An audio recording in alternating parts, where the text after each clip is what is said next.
আপুনি সংগীতৰ জৰিয়তে বিহু বিহু গীতৰ জৰিয়তে আন্তঃৰাষ্ট্ৰীয় পৰ্যায়ত বহুতখিনি কাম কৰিছে, বহু কাণ্ট্ৰি ঘূৰিছে, বহু জেগাত আপুনি পৰিৱেশন কৰিছে অনুষ্ঠান। অলপ অভিজ্ঞতা যদি শ্বেয়াৰ কৰে ভাল লাগিব। অভিজ্ঞতা মানে মই যেতিয়া কালচাৰেল এফেয়াৰ্ছত মই চাকৰি কৰি থাকোঁতে দিল্লীত এটা অফিচ আছে ICCR, Indian council for cultural relation. সেইটো অফিচৰ থ্ৰুৱেদি মানে আমাৰ ইয়াত এটা ইণ্টাৰভিউ পৰীক্ষা লৈছিলে। তেতিয়া আমাৰ অসমৰ কেইজনমান মানুহক চিলেকশ্যন কৰিছিলে তেওঁলোকে, আৰু সেই কৰোঁতে মোকো ভাবিলে মানে উপযুক্ত বুলি। তেতিয়া আমি সেই ফালৰ পৰা আমি লাহে লাহে যাবলৈ প্ৰথম আৰু আছিলে। মই প্ৰথম সেই পৰীক্ষা দিয়াৰ আগতে আমাৰ তেতিয়া এগৰাকী খুব ভাল নাচনী মানে আইমণি গগৈ আকৌ এটা আইমণি গগৈ মানে কি হিতেশ্বৰ শইকীয়া যে চিফ মিনিষ্টাৰ আছিলে তেখেতৰ ভনীয়েক। যদিও তেওঁ চিফ মিনিষ্টাৰৰ ভনীয়েক, তেওঁ মানে সেইবিলাক নাছিলে। তেওঁ অকল বিহুটোৱে ভাল পায়। তেওঁ বিয়া হোৱাৰ পাছত 3টা ল'ৰা মাক হোৱাৰ পাছতো বিহু নাচিছিলে। সেইটোৱে তেওঁ খুব ইণ্টাৰেষ্ট থকাৰ কাৰণে আমি এবাৰ চিলেকশ্যন হৈ তেওঁ মানে সেইটো হেৰি দিছিলে। আমি গৈ প্ৰথম এবাৰ ৰাছিয়ালৈ গ'লোঁ।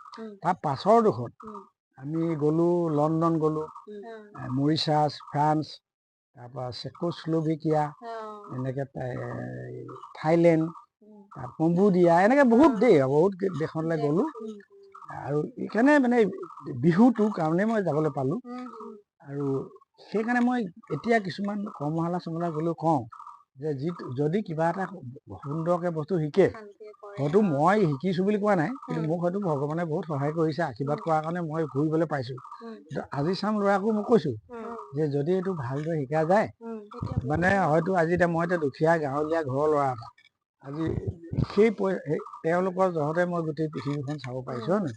গতিকে সেইকাৰণে সংস্কৃতিটো যিয়ে আমাৰ বিহুৱে হওক বা টোকাৰী গীতে হওক, যিকোনো বস্তু এটা যদি মানুহে খুব আন্তৰিকতাই লয়, তেতিয়া নিশ্চয় যাবলৈ পাৰিব বুলি ভাবোঁ।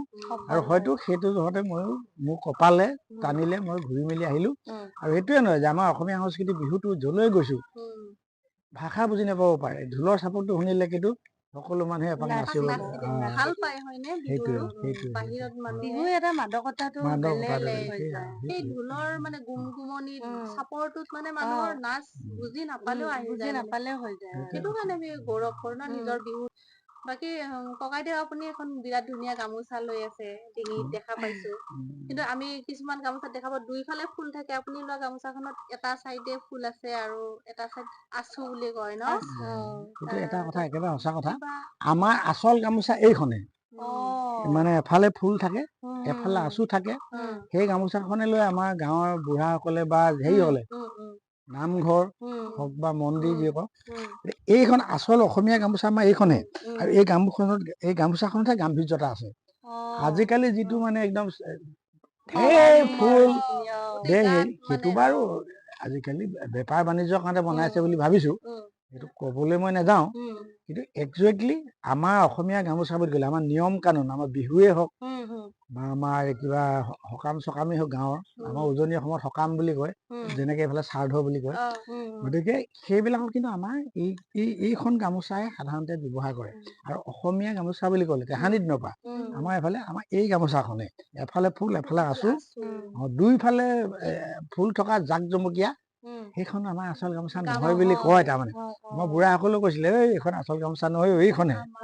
গতিকে এইটো গতিকে ময়ো সেইকাৰণে পৰাপক্ষত এই গামোচাখন লৈ ন মই ব্যৱহাৰ কৰোঁ। কেলে তেতিয়া আমাৰ যিসকল বুঢ়াসকলে ক'লে এইখন ক'ৰবাত কোনোবাই দিয়ে, সেইটো বেলেগ কথা, সেইটো বেলেগ কথা। কিন্তু অসমীয়াৰ যিখন গামোচা মানে এইখন গামোচা প্ৰকৃত গামোচাখন। আজি বহুত মানে নাজনা কথা এটা জানিলো ন, মানে গামোচা বুলি ক'লে আমি আপোনালোকেও চাই লওক, এইফালে ফুল আছে আৰু এইফালে আঁচু দিয়া সেইটোৱে। আমি তো দেখো দুইফালে কিছুমান ফুল থাকে, গোটেই গাত ফুল থাকে। জানিলো আপোনালোকে গম পালে কথাটো। অসমীয়াৰ গামোচা বুলি ক'লে এইখনে প্ৰকৃত গামোচা। ভাল লাগিল কথাটো জানি। ককাইদেউ শৈশৱৰ কথা অলপ জানিব বিচাৰিম, মানে শৈশৱ ক'ত পাৰ কৰিছিলে? মোৰ জন্ম 1958 হ'ল 60 চনত। আৰু মই চাকৰি কৰিছিলোঁ কালচাৰেল ডিপাৰ্টমেণ্টত, ৰবীন্দ্ৰ ভৱনত।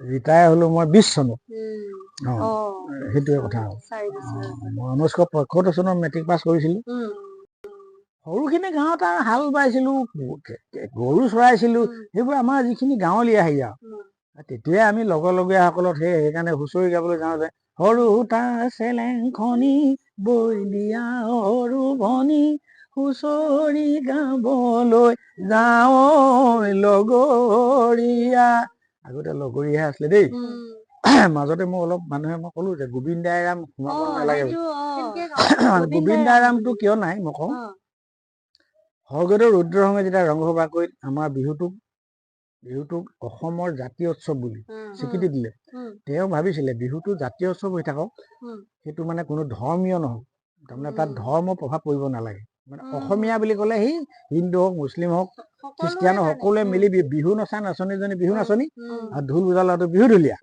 আৰু সেইটোকে ভাবি স্বৰ্গদেউ ৰুদ্ৰসিংহই ৰংঘৰ বাকৰিত বিহুটো অসমীয়া জাতীয় উৎসৱ বুলি দিছিলে কেলে আমাৰ দুৰ্গা পূজা পাতিলে জানে এইটো হিন্দুসকলৰ বুলি ঈদ পাতিলে জানে এইটো মুছলিম খ্ৰীষ্টমাছ পাতিলে খ্ৰীষ্টিয়ানসকলৰ কিন্তু বিহুটো অসমীয়া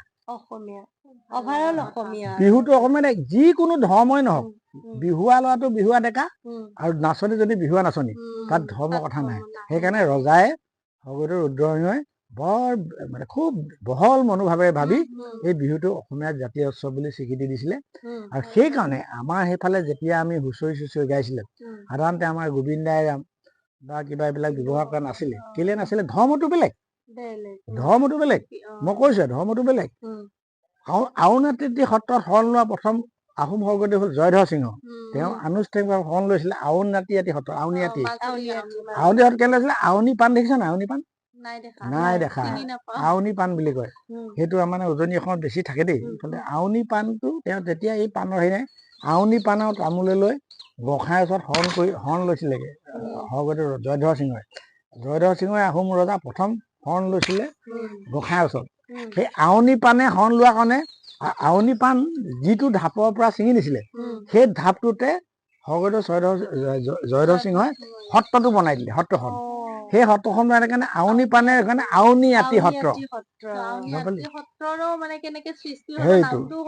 সেইটো আউনী পাণৰ ঢাপ এটাত স্বৰ্গদেউ জয়ধ্বজ সিংহই সত্ৰখন বনাই দিলে আৰু সেইকাৰণে তেতিয়া সেই আউনী পাণৰ নামতে হ'ল আউনীআটী সত্ৰ গতিকে আহোম ৰজাসকলে ধৰ্মকো বিৰাট আদৰিছিলে দেই ভূদান দিছিলে কিবা দান চব দিছিলে কিন্তু এই বিহুটোত ধৰ্ম খোৱাটো কামনা কৰা নাছিলে কামনা কৰা নাছিলে আৰু সেইকাৰণে আমাৰ এইবিলাক আগতে বিহুটোত ধৰ্ম নাছিলে দেই আমি ভাবো এতিয়াও নাই বিহু বুলি ক'লে মানে অসমীয়া আৰু এটা কথা ধৰি লওক আমাৰ কোনোবা এটা ছোৱালী এজনী বা কোনোবা ল'ৰা এটা যদি মুছলিম গোবিন্দ দাইৰাম বুলি ক'লে মনত বেয়াও পাব পাৰে গতিকে সেইবিলাক সোমাব নালাগে সমনীয়া লগৰীয়া এইবিলাক দেই সেইবিলাক কথা আমিও সেনেকে গাব চেষ্টা কৰিম আমি এনে গোবিন্দ দাইৰামটো নহয় যেতিয়া বিহুটো সত্ৰলৈ আহিলে সত্ৰীয়া সেই সংস্কৃতিৰ যিখিনি মানুহ তেওঁলোকে গোবিন্দ দাইৰাম বুলি ক'বলৈ ললেও কিন্তু সেইটো মানে মই এইটো ক'ব বিচাৰিছো যে আহোম স্বৰ্গদেউ ৰুদ্ৰসিংহই সেইটো বিচৰা নাছিলে যে বিহুটোত মানে ধৰ্মটো নাহক সেইটো কথা এতিয়া মানে এতিয়াও হৈ থাকক এই বস্তুটো আচলতে মানে এটা চলিত হৈ থাকক যে বিহুলৈ কোনো ধৰ্মটো আহিব নালাগে সেইটোৱে আৰু বহুত সেইকাৰণে আমাৰ এতিয়া হুৰাই লৈ তৰা চাই থাকো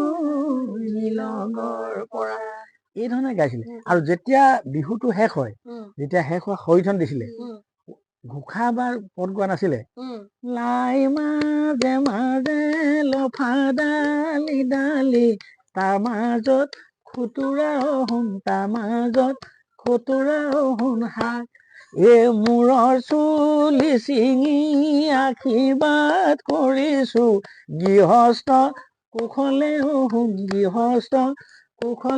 শুন থাক তেনেকে হৰিধন দিছিলে হৰি ৰাম এইবিলাক কোৱা নাছিলে আমাৰ চেনেলটোৰ নাম যিহেতু থেখালৰ মৌজা আপুনি এটা শুভেচ্ছা বাণীও ল'ম আৰু থেখাল মানে কি বুজে আপুনি ঢেকাল মানে কি তাত ঢেঁকীশাল নেকি?